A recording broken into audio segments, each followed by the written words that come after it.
שלום חברים, בהדרכה הקרובה אנחנו הולכים לעבור על אחת המערכות הכי מתקדמות ומוכרות בתחום האוטומציות, אם לא הכי מוכרת ומתקדמת, שזו make.com. מי שלא מכיר, make זו מערכת אוטומציות שמאפשרת לנו לחבר בין מערכות שונות, בין נתונים שונים שאנחנו מקבלים במגוון מקומות, למקום אחד וליצור תהליכי אוטומציה מאוד מתקדמים סביב העסק או סביב כל מטרה כזו או אחרת שאנחנו רוצים. אפשר להתחבר פה לאלפי אפליקציות, כמו שאנחנו רואים פה בסרטון שמראים לנו במסך הבית. כל תוכנה נקראת אפליקציה במייק. אנחנו בהמשך גם נבין את הטרמינולוגיה המלאה, מה זה אפליקציה, מה זה מודול, מה זה קרדיט, נבין את כל הדברים האלה יותר לעומק.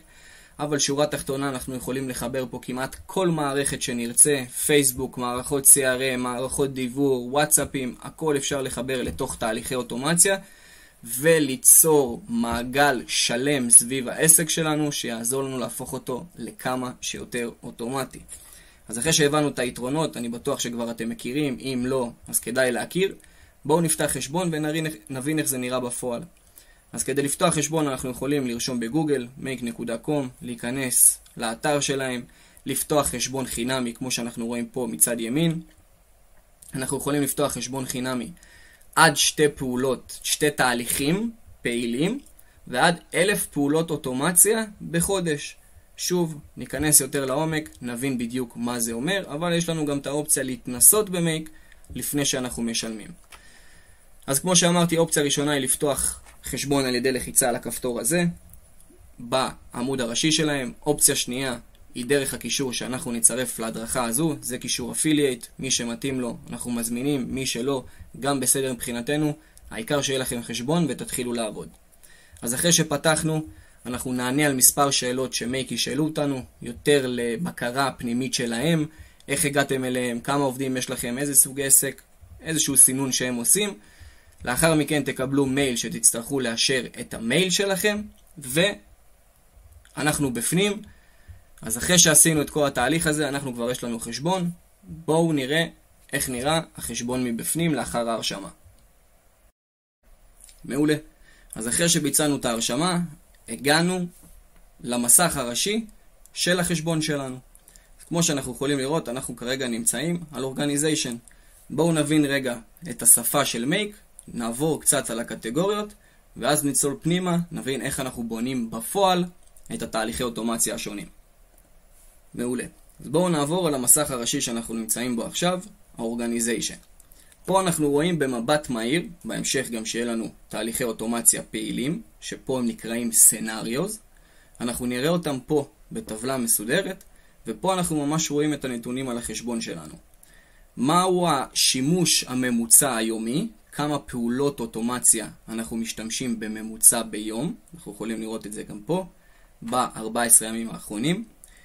כמה קרדיטים נשארו לנו? נכון, לשעה שאני מקליט את ההדרכה הזו, הפעולות במייק נקראות קרדיטים. בעבר הם היו נקראות אופרציות, למי ששמע על זה. היום הם שינו את זה לקרדיטים. יש גם איזושהי שיטת חישוב או תמחור, נקרא לזה שונה, בגלל כל מה שקשור ל-AI שיש לנו בפנים. ממליץ לחקור את זה קצת יותר לעומק כדי להבין את ההבדלים. אבל כעיקרון, כל מודול שלא קשור ל-AI, שהוא פעולת אוטומציה, שכבר אנחנו נראה אותו, לוקח לנו קרדיט אחד. הרצנו תהליך אוטומציה, קרדיט אחד, וכבר אנחנו נראה מה זה מודולים. פה אנחנו יכולים לראות מתי מתחדשת לנו החבילה, בעוד כמה ימים, באיזה תאריך ובאיזה שעה, ופה אנחנו יכולים לראות במבט מהיר את הסצנריואים, את התהליכי אוטומציה הפעילים, וכמובן נוכל לשדרג במידת הצורך. פה יש לנו כל מיני הדרכות של מייק, יש להם גם ערוץ יוטיוב מאוד מעמיק, אם בא לכם להיכנס יותר לעומק. פה אנחנו נוכל לראות את הקבוצות משתמשים, או את הטים, אפשר לקרוא לזה, שאנחנו יוצרים בתוך החשבון שלנו. אנחנו ממש יכולים להגדיר על איזה תהליכי אוטומציה הם יעבדו, על איזה קטגוריות מסוימות הם יעבדו, וככה אנחנו יכולים לנהל את ההרשאות בתוך החשבון שלנו. Users, זה המשתמשים החיצוניים או הפנימיים שמשתמשים לנו במערכת. פה אנחנו נוכל לראות את כל החבילות השונות ואת המודלי תשלום למיניהם. פה אנחנו רואים כמה אנחנו משלמים וכמה קרדיטים אנחנו מקבלים, לא כמה אנחנו משתמשים על כל אחד, אז שוב אני ממליץ לחקור על זה קצת יותר לעומק. יש לנו פה את כל מה שקשור לתשלומים, אפליקציות שהטמענו בתוך החשבון, אנחנו יכולים לראות שאני הטמעתי פה כרגע 3. פה אנחנו יכולים לראות משתנים מתוך החשבון, אני לא אכנס לפה כרגע, ופה אנחנו יכולים לראות עוד נתונים על החשבון שלנו. פה אנחנו נוכל לראות את ההגדרות של החשבון, לתת לו את השם, זמן, מיקום וכל הדברים האלה. אז בואו נעבור רגע לדברים המעניינים. מה אנחנו באמת הולכים לעבוד איתם באופן שוטף. קודם כל, יש לנו פה את הסנריוס. כמו שאמרנו, זה המקום שבו אנחנו הולכים לעבוד הכי הרבה. פה הולכים להיות יותר נכון, כל תהליכי האוטומציה שאי פעם נבנה תחת החשבון הזה. בין אם הם פעילים ובין אם הם לא פעילים.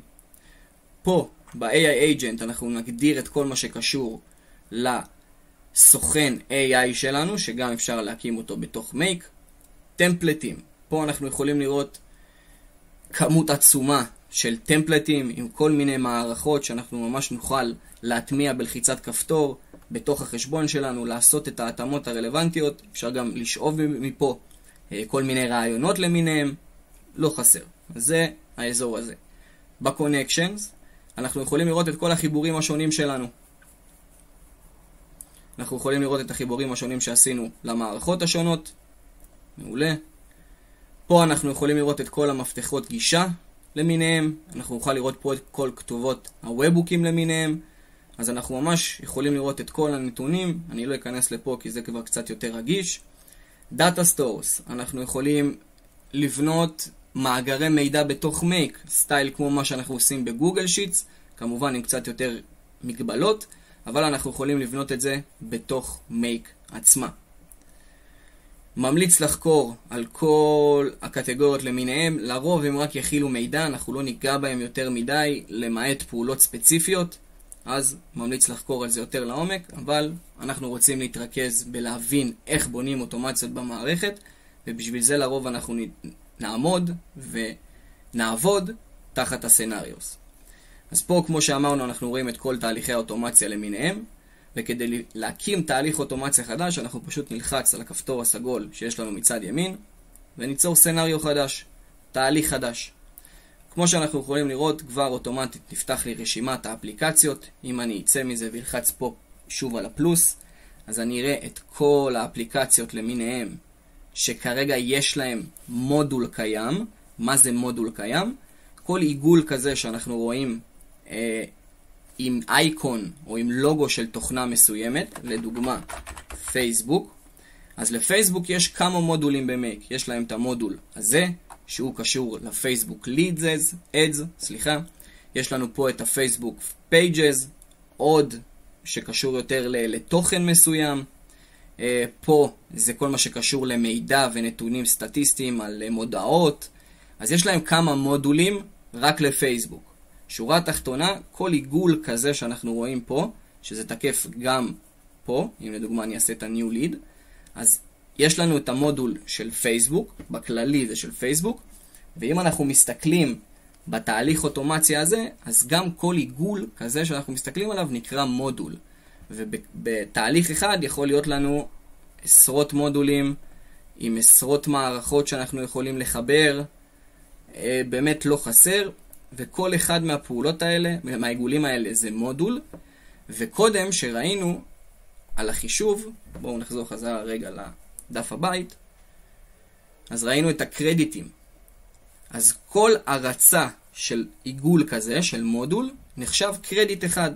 זאת אומרת שאם התהליך הזה כולו ירוץ, אנחנו במרכאות מבזבזים פה 3 קרדיטים. אחד על המודול הזה, אחד על המודול הזה ואחד על המודול הזה. ככה אנחנו מודדים את השיטה שבה אנחנו משתמשים בקרדיטים השונים שיש לנו בחבילה השונה. אני מקווה שזה היה ברור ולא סיבכתי את העניינים. מעולה. כבר אנחנו נראה איך אנחנו בונים תהליך אוטומציה מלא, איך הכל עובד גם מבפנים, אבל רגע אני רוצה שאנחנו נעבור על המסך המלא שאנחנו רואים פה. מצד שמאל אנחנו כמובן נוכל לתת שם לתהליך שלנו. דוגמה, נקרא לזה טסט, דוגמה, הדרכה. פה מצד שמאל יש לנו כפתור שאנחנו יכולים להריץ את התהליך במלואו פעם אחת. כרגע הוא לא יעבוד לי כי לא עשיתי פה שום הגדרות. כמו שאנחנו רואים, צריך לבצע את החיבורים השונים. פה אנחנו יכולים להגדיר האם התהליך פעיל או לא פעיל, שכבר אנחנו נעבור על סוגי הטריגרים למיניהם. למטה יש לנו פה את האייקון של השמירה, כמובן על כל שינוי קטן שאנחנו עושים אנחנו שומרים. יש לנו פה מין אייקון מגניב כזה שהוא נקרא אוטו-אליין, מה שהוא עושה הוא מסדר את התהליך כמו שצריך בלחיצת כפתור. Explain Flow, הוא מראה לנו אם אנחנו נלחץ עליו, כרגע אני חושב שזה לא יעבוד, בואו נראה. כן, הוא לא עובד בגלל שאין לי הגדרות, אבל מה שהוא יעשה הוא פשוט ייתן לנו פה איזשהו כדור, וממש יראה לנו את השלבים של הפלואו. פה אנחנו יכולים להגדיר כל מיני אינפוטים שקיבלנו מהתהליך הזה ולהעביר אותו לתהליך הבא, והפוך, קצת יותר מתקדם, לא ניכנס לזה. פה יש לנו כל מיני הגדרות נוספות לתהליך, שגם על זה אנחנו נעבור. Notes, אנחנו יכולים לשים לנו פה הערות פר כל מודול. מה שעשיתי זה קליק ימני ו-add a note. אני יכול להוסיף פה הערות פר כל מודול, ותמיד אני אראה אותם למבט מהיר עתידי או לעובדים עתידיים. אנחנו יכולים לעקוב אחרי גרסאות העבר במידה ונרצה לחזור אחורה. ואנחנו יכולים או להעלות קובץ עם טמפלט מובנה של תהליך מובנה, או לייצא את התהליך שכבר יצרנו ולהטמיע אותו בחשבון כזה או אחר. אלה האופציות שיש לנו פה למטה בסרגל כלים. פה אנחנו יכולים להוסיף עוד אפליקציות אם נרצה, כמובן לתהליך שלנו. עכשיו מבחינת הטריגרים, אז כמו שאנחנו רואים, כרגע הטריגר שלנו הוא מיידי. איך אנחנו יכולים לראות את זה? לפי העיגול הנוסף שיש לנו פה, ליד המודול תמיד זה יהיה הראשון. מספר 1, אנחנו יכולים לראות גם פה את המספור של הלידים, של המודולים, סליחה. אז במקרה הזה, אנחנו יכולים לראות שזה בצורת ברק. מה שזה אומר, זה שזה מיידי. ברגע שמתקבל ליד, אוטומטית התהליך שלנו יעבוד. אז ברגע שיש לנו סימן של ברק, אנחנו יכולים לראות, רשום לנו מיד איך שדאטה מגיע. אבל אם אנחנו נלך רגע לתהליך אחר,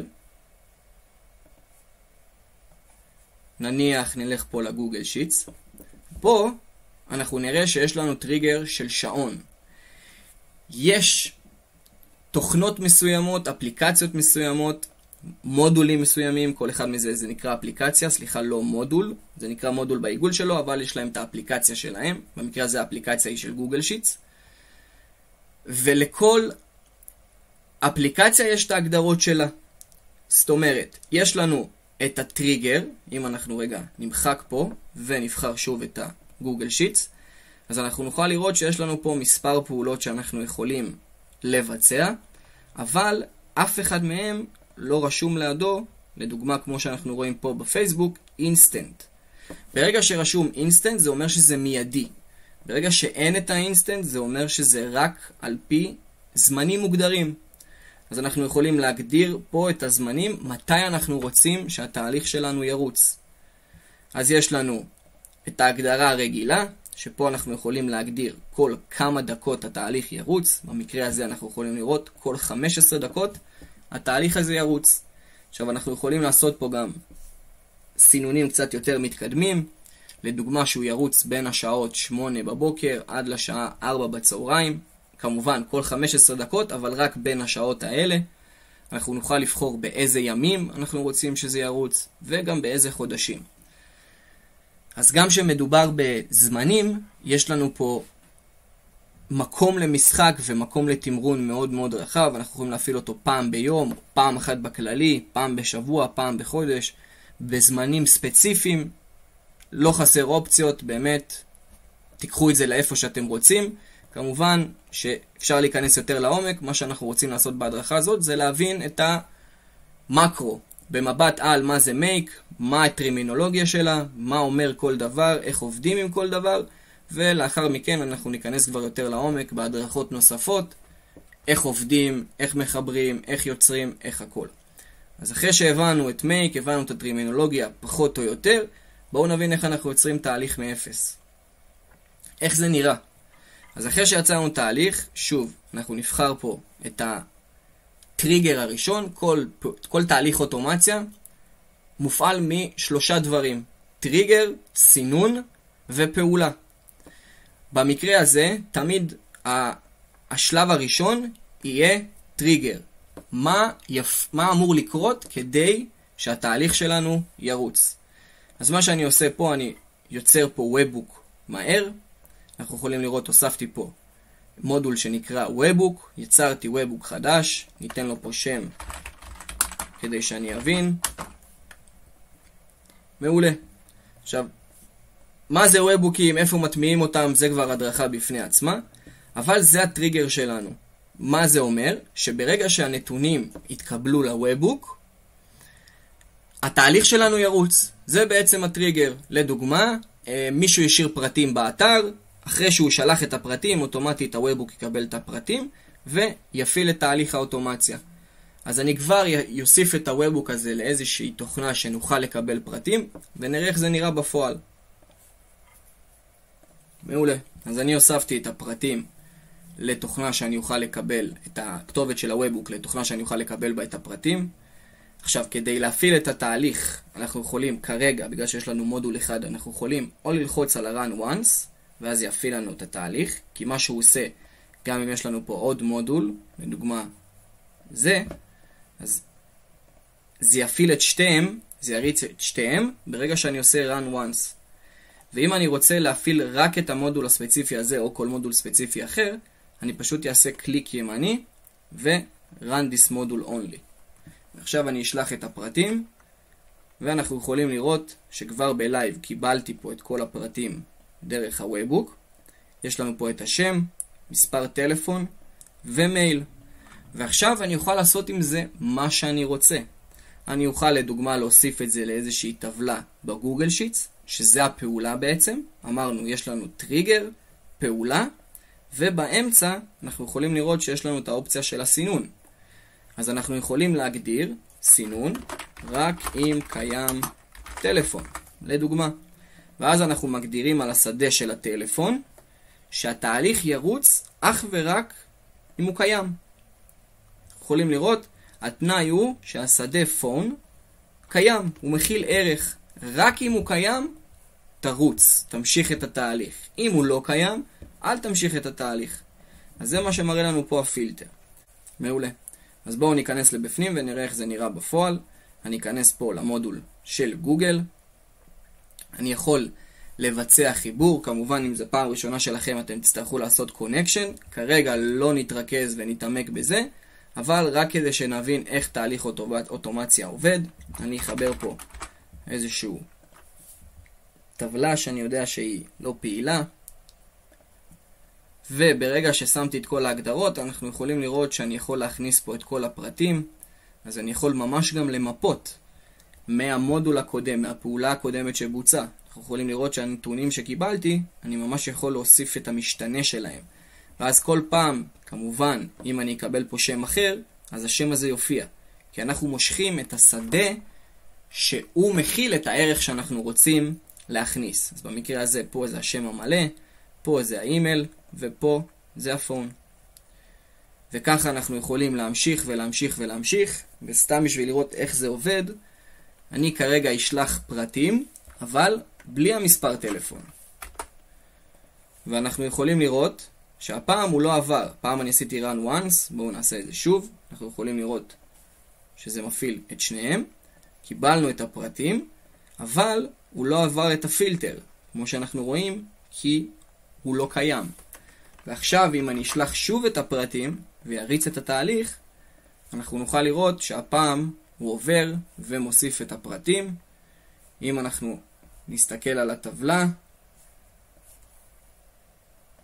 אנחנו יכולים לראות את הדוגמה האחרונה שהוספתי פה.